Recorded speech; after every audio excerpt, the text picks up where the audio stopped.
Boa tarde, professor. Meu nome é André França. Eu estou aqui para apresentar a minha segunda avaliação para a cadeira de Direito do Trabalho 1. O meu tema são 3 princípios de direito do trabalho que, na verdade, compõem 3 requisitos das relações de trabalho, quais sejam a pessoalidade, a não eventualidade e a onerosidade. Bom, o que eu tenho que falar sobre esses 3 princípios e por que eles são agrupados juntos no geral? Porque eles compõem os requisitos das relações de trabalho, como eu falei. Que significa que uma relação de trabalho necessariamente vem acompanhada desse tripé de coisas. Você olha para uma determinada relação entre duas pessoas e, se você verificar que os 3 requisitos são presentes, estamos aqui em algum tipo de relação de trabalho. Se tiver algum tipo de furo em alguma delas, a não ser que seja algum tipo de exceção, não estamos falando de uma relação de trabalho. Quais são esses 3?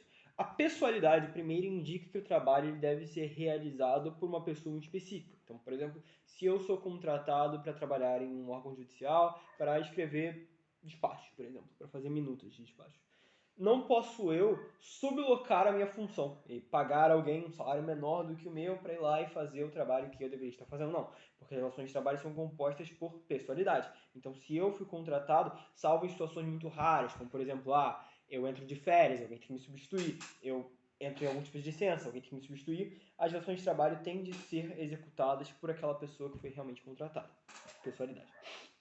Se inclusive não é você que o faz, você indica pessoas que vão fazer, geralmente a doutrina entende você como autônomo. Então, por exemplo, você é um mecânico, ou você tem uma loja de conserto, uma marcenaria, e você envia pessoas para executar algum tipo de serviço, você não é o empregado, não é uma relação de trabalho. Você é um autônomo, você é empresário de vida de outro. Bom, além disso, a onerosidade implica uma remuneração habitual do contrato. É o outro requisito da relação de trabalho. Aqui, a gente naturalmente tem que excluir algumas exceções, como por exemplo o trabalho voluntário, que é feito sem nenhum tipo de contraprestação pecuniária direta e tudo. Mas, em regra, as relações de trabalho elas precisam ser acompanhadas por algum tipo de remuneração, algum tipo de contraprestação pecuniária relativa ao serviço que você ofereceu a alguém. Então, onerosidade. Você precisa, ou no geral ao menos, você precisa pagar alguém para que execute determinados períodos. Aqui, a onerosidade precisa ser colocada em um sentido bastante amplo, porque ela pode ser fixa ou ela pode ser variável. Pode ser que em um determinado mês você não receba ou receba nada, ou receba pouco dinheiro e ainda sentir uma relação de trabalho. Isso porque eu posso colocar uma cota de desempenho, por exemplo, que te diz que você vai receber se você fizer X ou Y. Ainda assim teremos uma relação de trabalho, desde que exista algum tipo de remuneração lato sensu, uma contraprestação lato sensu, em sentido bem amplo. Por último, a não eventualidade.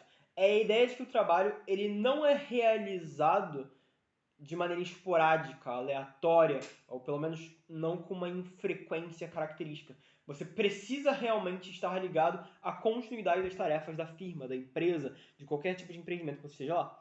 Não que você esteja lá todo dia, nem toda semana, às vezes nem todo mês, mas existe uma frequência habitual, uma habitualidade na sua relação. É como uma atividade empresarial. Mesmo que um camelô, por exemplo, monte uma banquinha somente aos finais de semana para vender alguma coisa quando a rua está fechada, ainda assim existe atividade empresarial lá.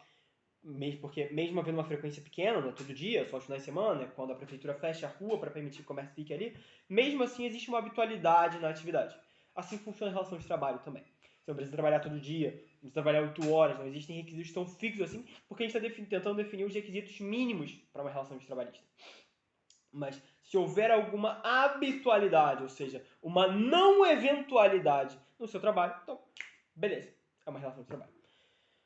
Bom, professor, essa explicação dos 3 princípios, bastante básica no geral, mas eu tentei dar alguns exemplos, ser um pouquinho mais didático. Eu espero que esteja contente. Muito obrigado pela atenção.